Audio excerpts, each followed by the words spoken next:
The great chamber of the Galactic Council stretched for nearly a mile in every direction.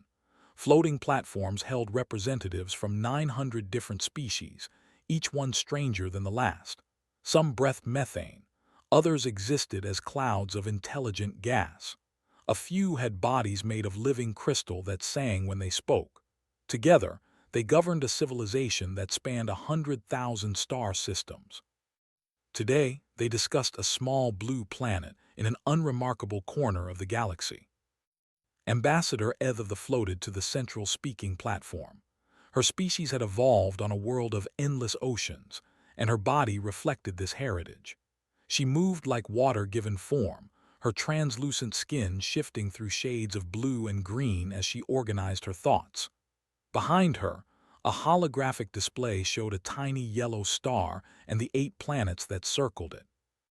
"Fellow counselors," she began, her voice carrying through the chamber via universal translators embedded in every being present, "I bring you the final assessment of Survey Team 7. The subject is a Category 7 world in the Orion Arm. The locals call it Earth." She touched a control and the display zoomed in on the 3rd planet from the star. It was small, blue and green and white with clouds, quite pretty in a simple way. The dominant species calls themselves humans. They achieved basic space travel approximately 70 of their years ago. They have recently discovered the principles of faster-than-light travel, though they have not yet built a working drive. Their civilization is fragmented into approximately 200 separate governing bodies that frequently compete for resources and influence. A low murmur passed through the chamber. This was common among young species. Most civilizations went through a period of division before uniting under a single government. It was considered a normal part of development. "Their technology is primitive but advancing rapidly," Eth continued. "They have nuclear power, basic genetic engineering, and early artificial intelligence. At their current rate of progress, they will achieve interstellar capability within 200 to 300 years. Counselor of the raised one of his 7 arms. His species resembled giant insects with shells of polished bronze. What is their disposition? Aggressive, peaceful." Eth paused. "Mixed. They have a long history of warfare among themselves. However, they also show remarkable capacity for cooperation and compassion. Our psychological profiles suggest they are neither unusually violent nor unusually peaceful. They are, in most respects, typical." "Typical," repeated. "Another young species taking its first steps into the cosmos." "Exactly. Survey Team 7 recommends standard first contact protocols. We send a diplomatic envoy, offer them provisional membership in the Galactic Compact, and guide their development over the next few centuries. Eventually, they will take their place among us as full members of the galactic community." The vote was quick and unanimous. 900 species agreed that the humans of Earth were unremarkable. They would be welcomed into the galaxy like countless species before them. Ambassador of the was chosen to lead the diplomatic mission. He was experienced in first contact situations, having successfully integrated 3 other young species into the compact. His people were tall and slender, with 4 eyes and skin the color of autumn leaves. They were known throughout the galaxy for their patience and wisdom. "I am honored by this assignment," said, bowing his elongated head. "I have reviewed the survey data on the humans. They seem like a promising species, creative, curious, full of potential. They are also stubborn, emotional, and prone to irrational behavior," Eth warned. "Do not expect logic from them. They often act against their own interests for reasons even they cannot explain." Smiled, an expression his species had adopted after centuries of contact with others. "That describes most young species.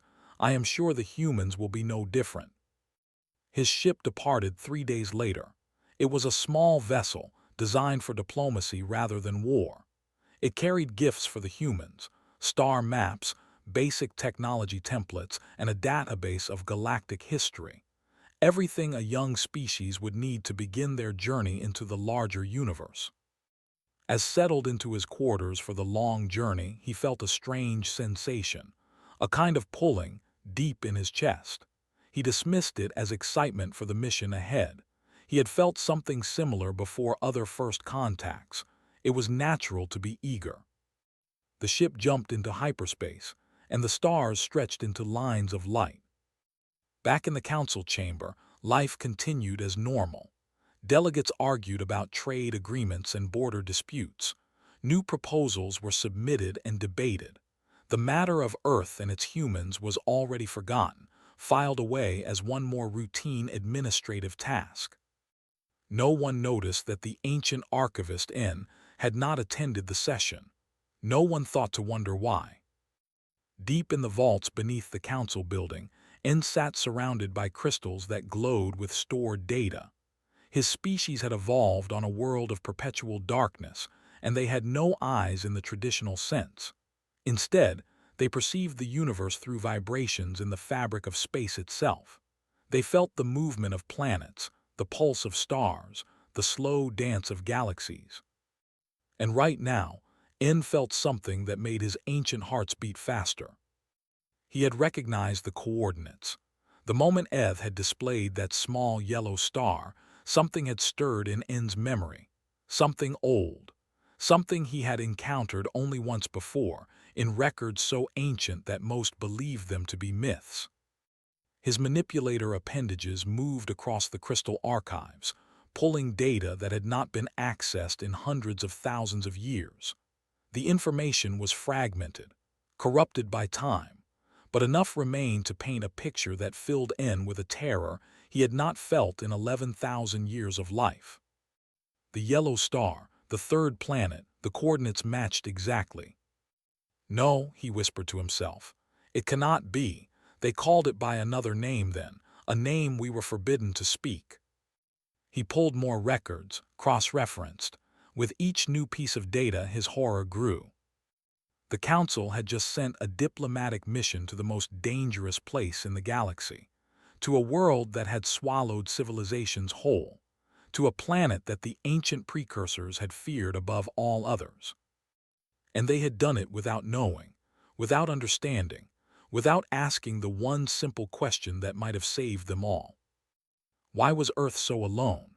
Why, in a galaxy teeming with life, was there no other civilization for 2,000 light-years in any direction? N began composing an emergency message to the Council. His manipulators trembled as he worked. He knew they would not believe him. The precursors were myths to most, ancient legends with no relevance to the modern galaxy. But N knew the truth. The precursors had been real. They had ruled the galaxy for millions of years, and something had destroyed them, not through war, not through disease, through something far worse. They had found Earth, and Earth had found them. N moved through the corridors of the council building faster than he had moved in centuries. His species was not built for speed. They were creatures of patience, of stillness, of deep thought. But today, patience could mean the death of everything. The emergency session had been called. The full council would gather within the hour. Already, confused delegates were making their way to the great chamber, wondering what crisis could possibly require such urgency. Emergency sessions were rare. Most counselors had never attended one. N arrived first. He floated to the central platform and began preparing his presentation. His manipulators still trembled. The data crystals he carried contained information that had not been shared with anyone in 300,000 years. Information that had been deliberately hidden, locked away, forgotten. Until now. The delegates filed in slowly. Eth arrived early, her fluid body rippling with annoyance. Archivist, I hope you have a good reason for this interruption. I was in the middle of negotiating a trade agreement with the Methane Consortium. I do, N said.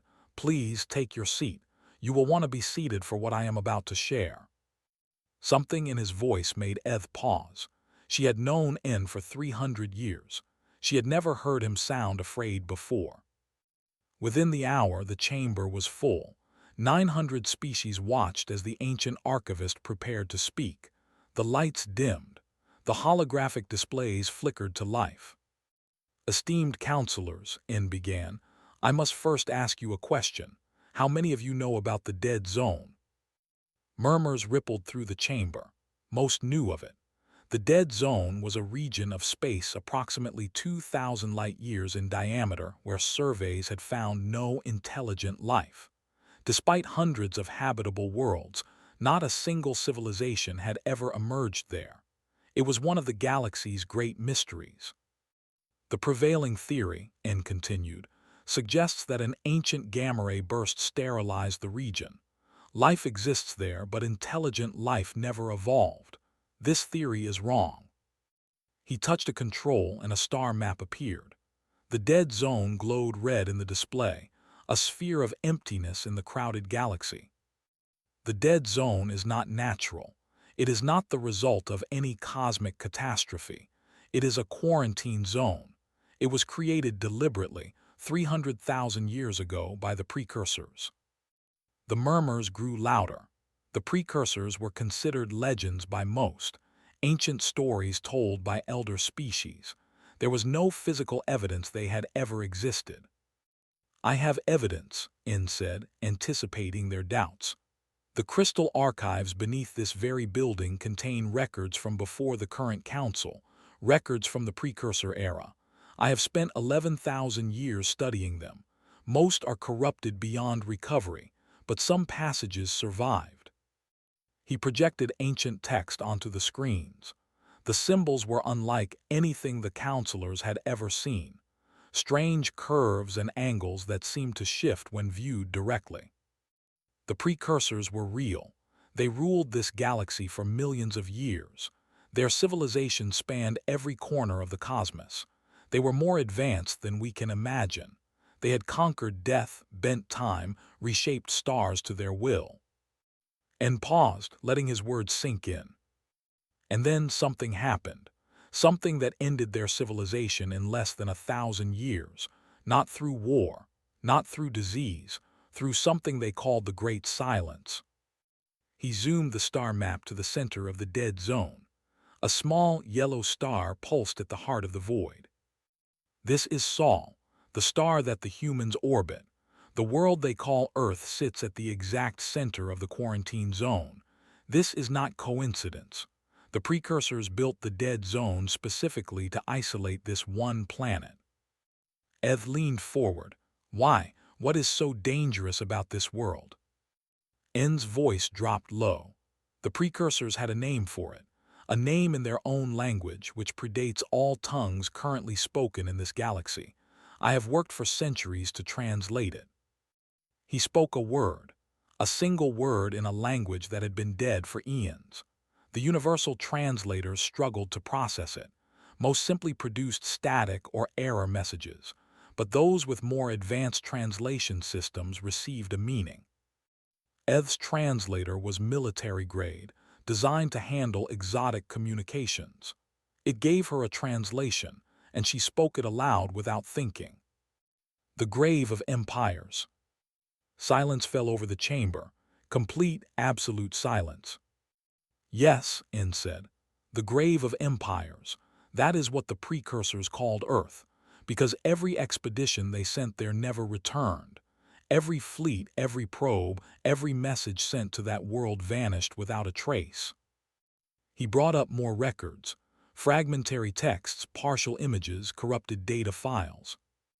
The archives describe dozens of expeditions over millions of years, each one larger than the last, each one hopping to discover what happened to those who came before. None succeeded. Ships would enter the system and simply stop. No distress signals, no battle damage, they would just cease to exist. Counselor stood. Surely the precursors investigated further. They were the most advanced civilization in galactic history. They must have discovered something. "They did," N said. "In their final days, they assembled the largest fleet ever created, 10,000 warships, the greatest concentration of military might in the history of the cosmos. They sent it to Earth with orders to uncover the truth at any cost. What happened? Nothing returned, not a single ship, not a single signal. The fleet entered the Sol system and vanished. The remaining precursors waited for years, decades, centuries, nothing. The fleet was simply gone. N's voice grew heavy with sorrow. The precursors who remained were broken by this loss. They had sent their best and their greatest heroes, their most powerful weapons, and Earth had swallowed them all without effort, without struggle, without even a scream. He projected the final entry from the precursor archives. The text was simple, almost childlike in its structure. This was the last thing they ever wrote, a warning to any who came after. It translates roughly to, "We looked upon the grave of empires and saw ourselves reflected. Do not seek Earth. Do not speak of Earth. Forget Earth exists. Perhaps if we are silent enough, it will forget us too." N turned to face the council directly. Within 1,000 years of writing this, the precursors were extinct. Not killed, not conquered, they simply gave up. They lost the will to continue. They scattered to the far reaches of the cosmos and died alone, one by one, until none remained. He let the weight of his words settle over the chamber. 3 hours ago, this council voted to send a diplomatic mission to Earth. Ambassador is already on his way. He will arrive within days, and when he does, he will enter the same trap that claimed the precursors, the same trap that ended the greatest civilization our galaxy has ever known. Eth rose slowly. Her fluid body had gone pale. "Recall the mission immediately." "I have already sent the order," N said. "But Ambassador has not responded. His ship entered hyperspace before my warning could reach him. We have no way to contact him until he arrives at his destination." The chamber erupted in chaos. Delegates shouted, argued, demanded answers. Some refused to believe. Others panicked. A few sat in stunned silence, processing the implications of what they had heard. At the center of it all, N remained still. He had done what he could. He had shared the truth. Now all they could do was wait, and hope that Ambassador was wise enough to turn back before it was too late. But deep in his ancient heart, N knew hope was futile. The precursors had hoped too. They had been the strongest, most advanced beings ever to exist, and Earth had still claimed them. What chance did a single diplomat have against something that had devoured empires? The days that followed were the longest in Council history. Every attempt to contact Ambassador failed. His ship had dropped out of hyperspace near the outer edge of the Sol system and gone silent. No distress signal, no communication of any kind, just silence. The Council met in continuous session. Delegates who had never agreed on anything now argued about what to do. Some demanded a rescue mission. Others insisted on destroying Earth from a distance. A few suggested simply forgetting the whole matter and hopping for the best. N continued to search the ancient archives, looking for anything that might help them understand what they faced. Each new fragment he recovered only deepened the mystery. The precursors were obsessed with Earth, he reported to the Council on the third day. They sent thousands of expeditions over millions of years. Ships, probes, messages, everything they could think of. None returned, but the strangest part is what they found when they scanned the planet from a distance. He projected sensor data that was 300,000 years old, but still remarkably clear. Life, Earth was always teeming with life. Plants, animals, microorganisms, a rich, diverse biosphere, and at various times intelligent species as well. The precursors detected tool use, language, primitive civilizations. But here is the strange thing. These civilizations never lasted. Eth studied the data. What do you mean?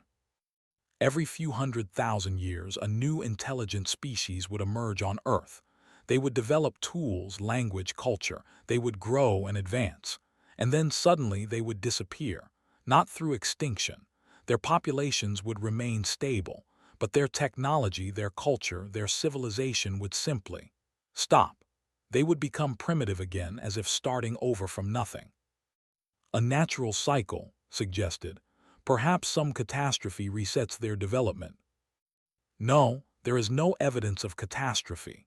No asteroids, no supervolcanoes, no ice ages that correlate with these resets. The civilization simply ended, and the precursors noticed something even more disturbing. N brought up a comparison chart. On one side were genetic profiles of the various intelligent species that had emerged on Earth over millions of years. On the other side were genetic profiles of species from across the galaxy. They match, not perfectly, but far too closely to be coincidence. Each intelligent species that evolved on Earth shared genetic markers with a species from elsewhere in the galaxy, species that had vanished from there, species that the precursors themselves had once known. The chamber went very quiet.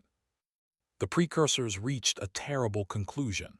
Earth was not simply killing the civilizations that contacted it. It was absorbing them, taking them in, transforming them. The intelligent species that kept emerging on Earth were not native to the planet. They were the remnants of galactic civilizations that had been drawn there and remade. Eth felt a chill run through her fluid body. You are saying that Earth consumes civilizations.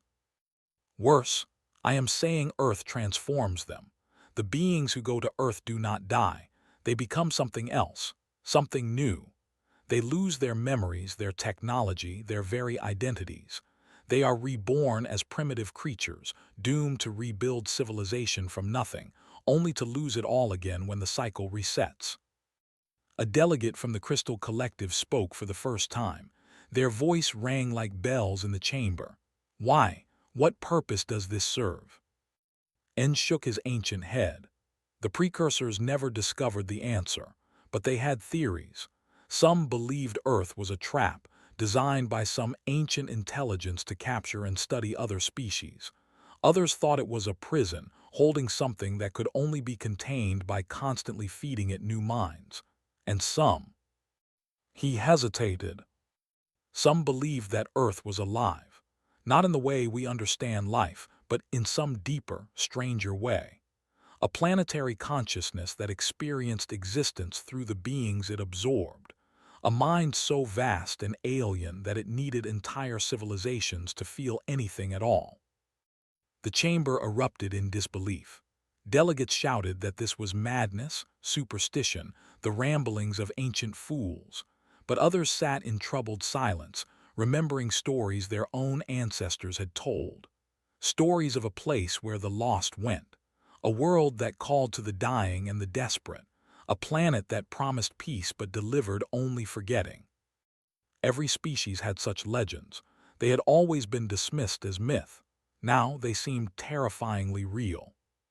On the fourth day, Ambassador's ship reappeared.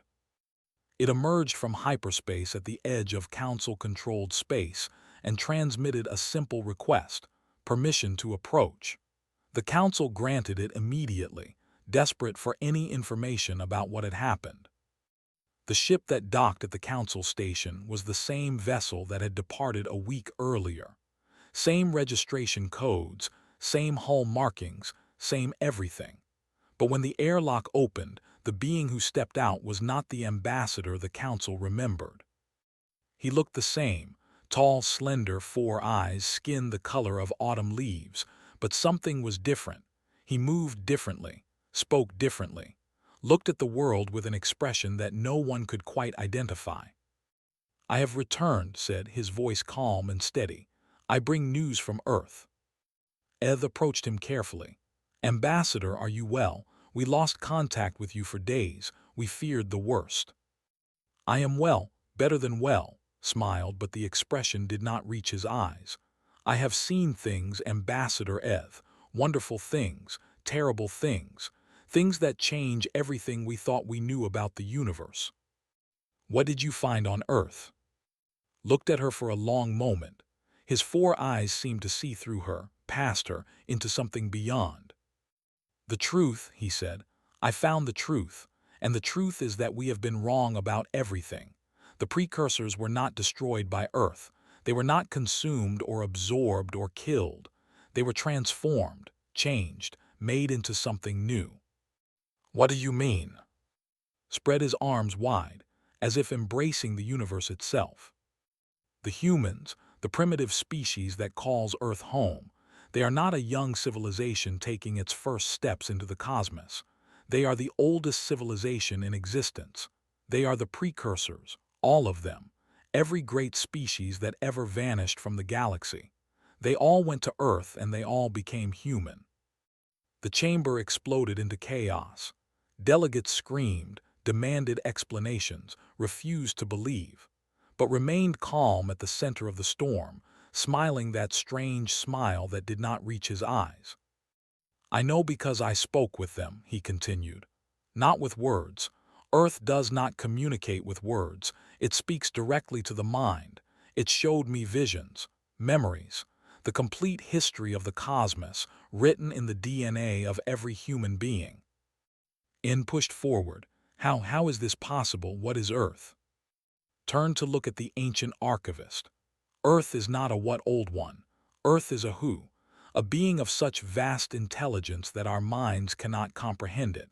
It has existed since the birth of the universe, perhaps before. It experiences existence through mortal lives because eternity alone is too empty to bear. And the civilizations, the precursors, where did they go? Nowhere, everywhere. They chose to become human. They heard Earth's call across the void and they answered it willingly, not because they were forced, not because they were tricked, because Earth offered them something no technology could provide. His voice dropped to a whisper. Peace, rest, the chance to forget everything they were and experience life fresh as if for the first time, to love and lose and struggle and triumph and die, knowing that death is not the end, only the beginning of another cycle, another life, another chance to feel everything again. He looked around the chamber at the hundreds of terrified faces staring back at him. And now Earth is calling again. Can you not hear it? It has been calling since the day you were born, a whisper at the edge of your thoughts, a longing you could never explain, a feeling that something is missing, that somewhere, somehow, there is a place where you truly belong. Eth realized she was trembling, because she could hear it. Now that had named it, she could hear the call. A soft voice, wordless but impossibly clear, whispering from the direction of that distant yellow star. Come home, it said. Come home. Ambassador was placed under immediate quarantine. Medical teams scanned every cell of his body, looking for parasites, nanomachines, any evidence of tampering. They found nothing. He was physically unchanged. Whatever had happened to him on Earth had left no mark that their technology could detect. But everyone who spoke to him could feel the difference.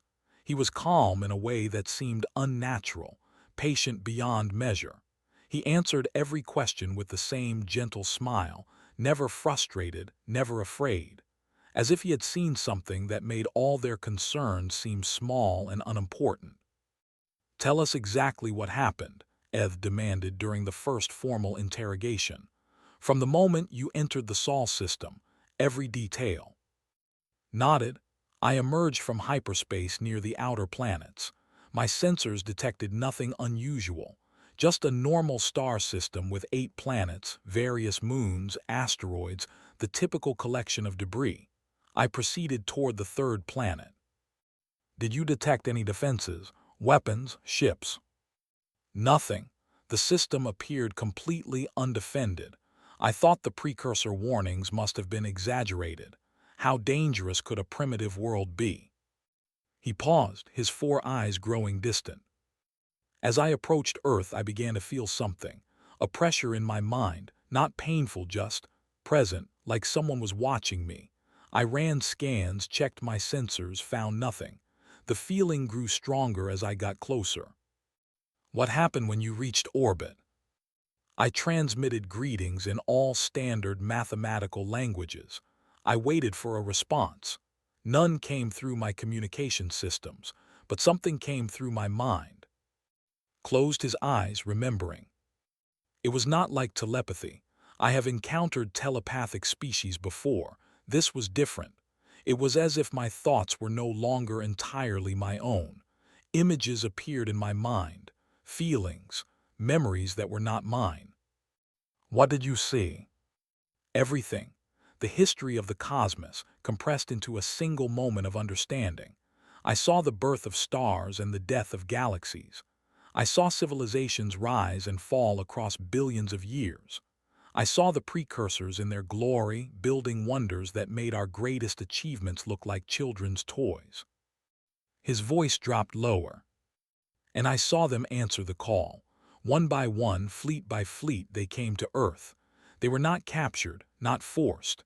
They chose to come, because Earth offered them something they could not find anywhere else in the universe. What? Meaning, purpose. The precursors had conquered everything. Death, distance, time itself.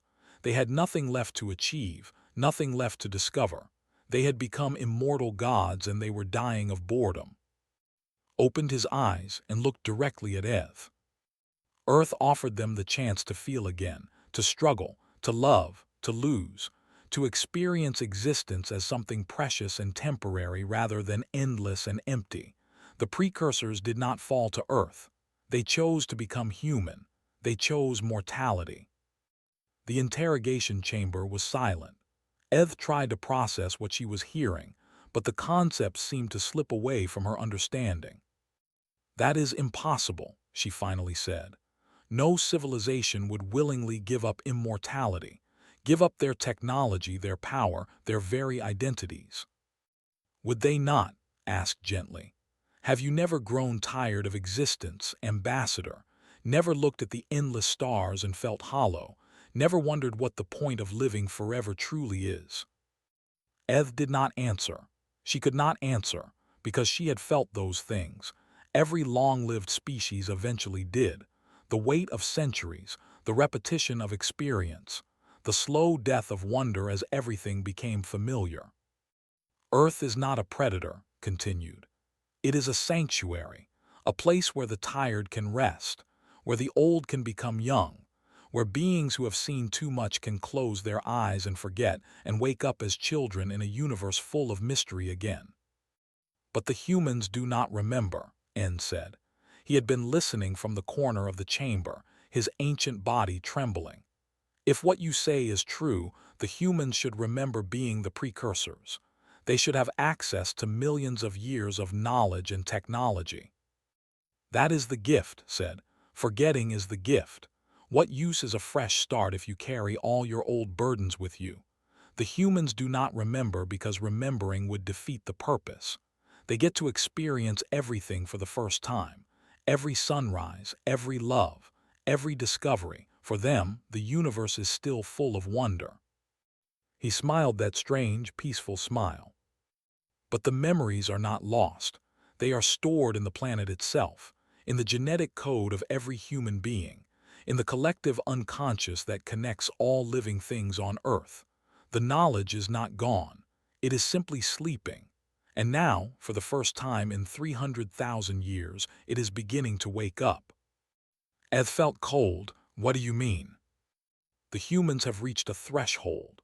They have developed far enough to begin asking the right questions. They look at the stars and wonder if they are alone. They study their own DNA and find patterns they cannot explain. They dream of civilizations they have never seen and remember faces they have never met. Stood, and despite the guards around him, no one moved to stop him.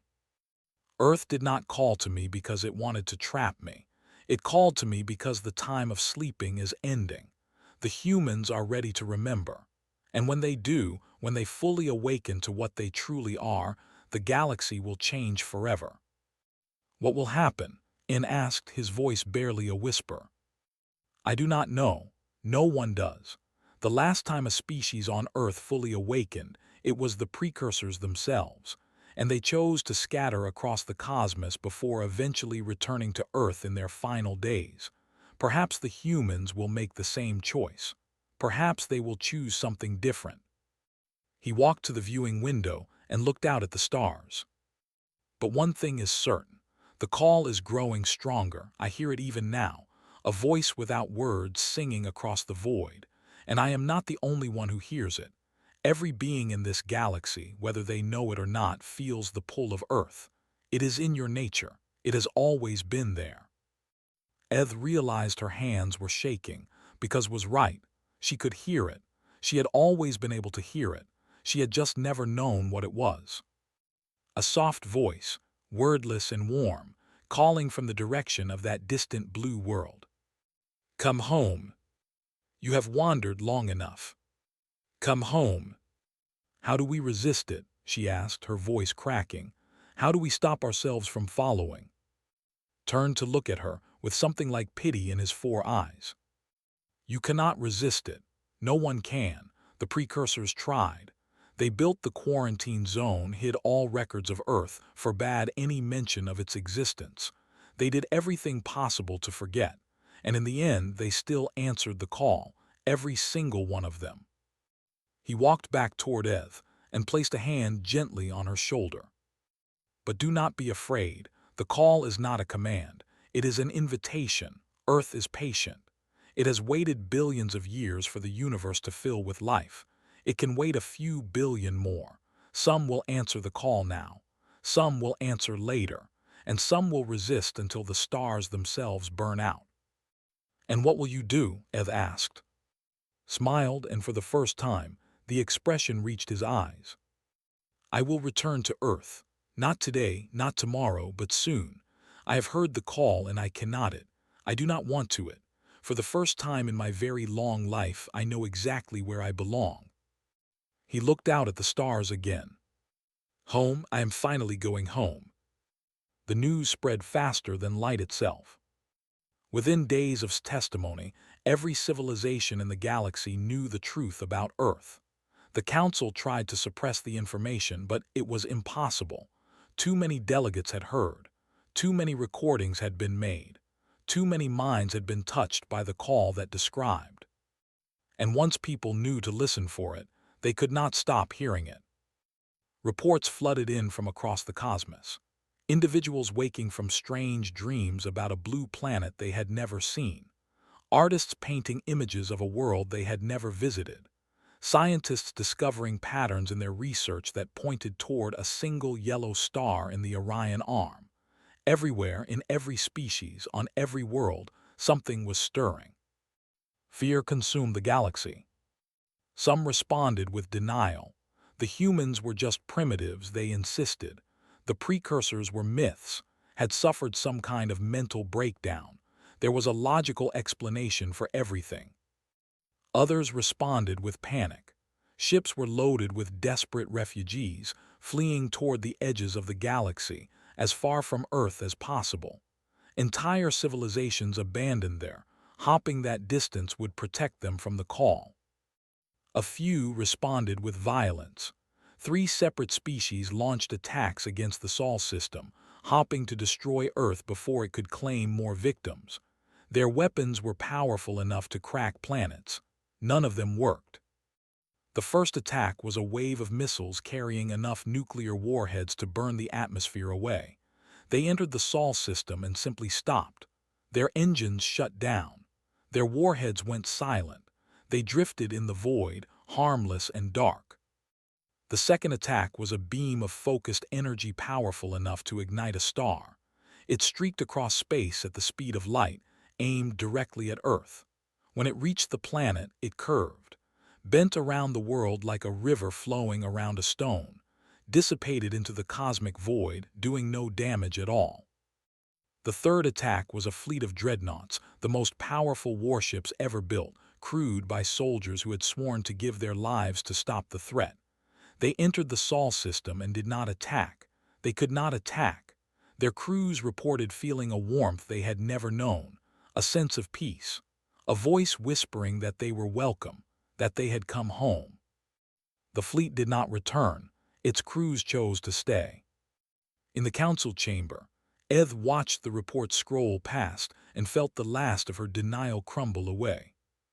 It cannot be stopped, she said to En, who sat beside her in exhausted silence. Nothing we do matters. Every weapon fails. Every defense is useless. Earth simply does not care about our power." "It was never about power," En replied. His voice was old and tired. 11,000 years of life, and he had never felt so helpless. "The precursors were more powerful than we can imagine. They could reshape reality itself. And they still answered the call, because the call is not a threat. It is an offer, and offers cannot be defeated with weapons." "Then what do we do?" "I do not know, perhaps nothing. Perhaps we simply wait and see what happens when the humans fully awaken. Perhaps the universe ends. Perhaps it transforms into something new. Perhaps nothing changes at all." Eth turned to look at the old archivist. "You are not afraid." "I am terrified," En admitted. "But I have also lived for 11,000 years.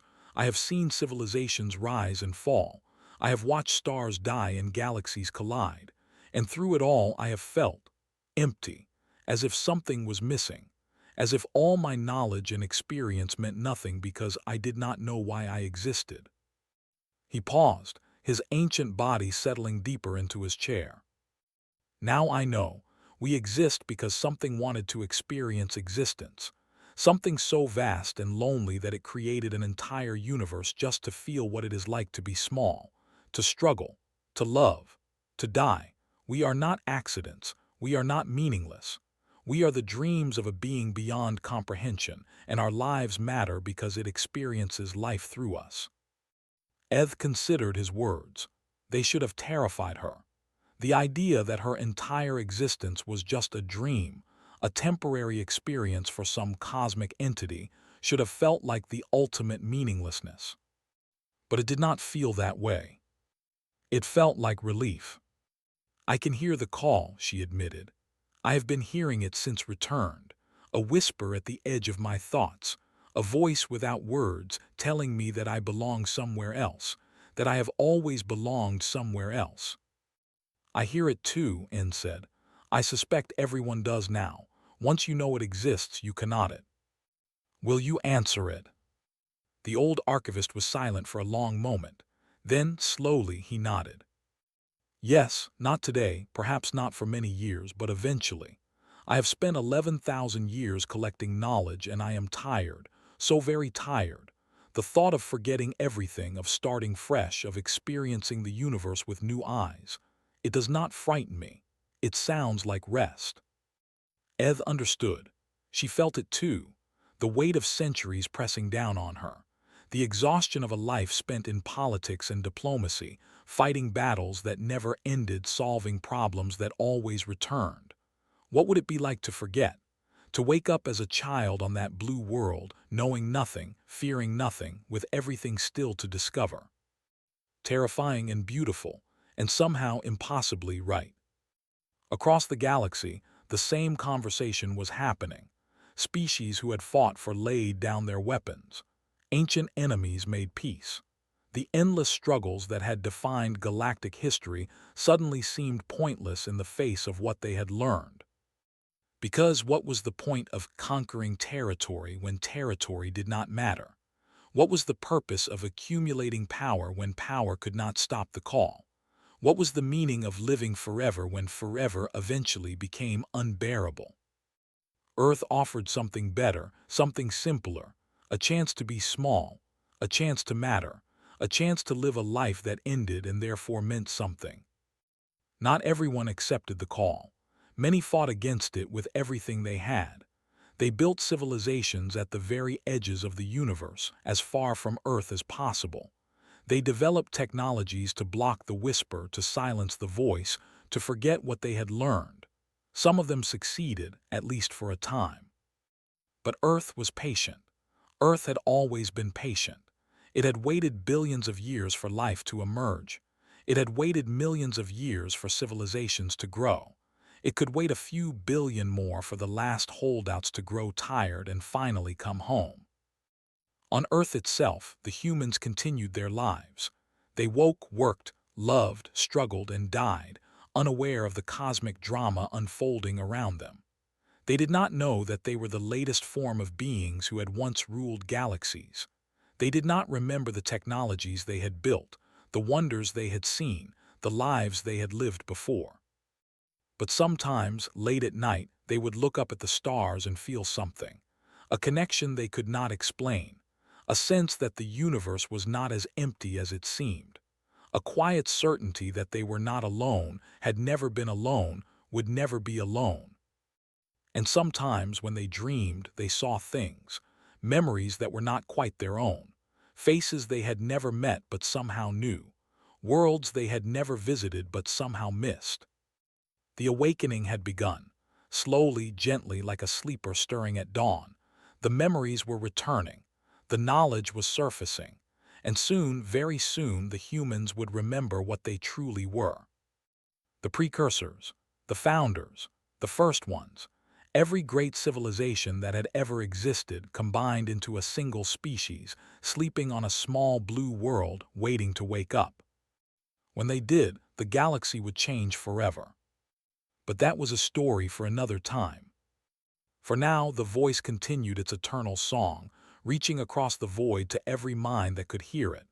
A simple message, an ancient invitation, a promise of rest and renewal and the chance to experience everything again, fresh and new and wonderful.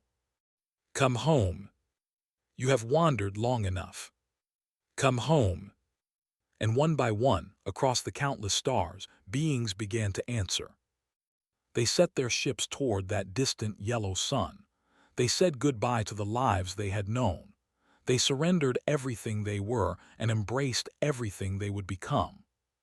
They went home, and Earth welcomed them, as it had always welcomed them, as it would always welcome them, until the last star burned out and the universe itself grew cold and quiet. Even then Earth would remain, dreaming, waiting, calling. Come home. Come home. Come home.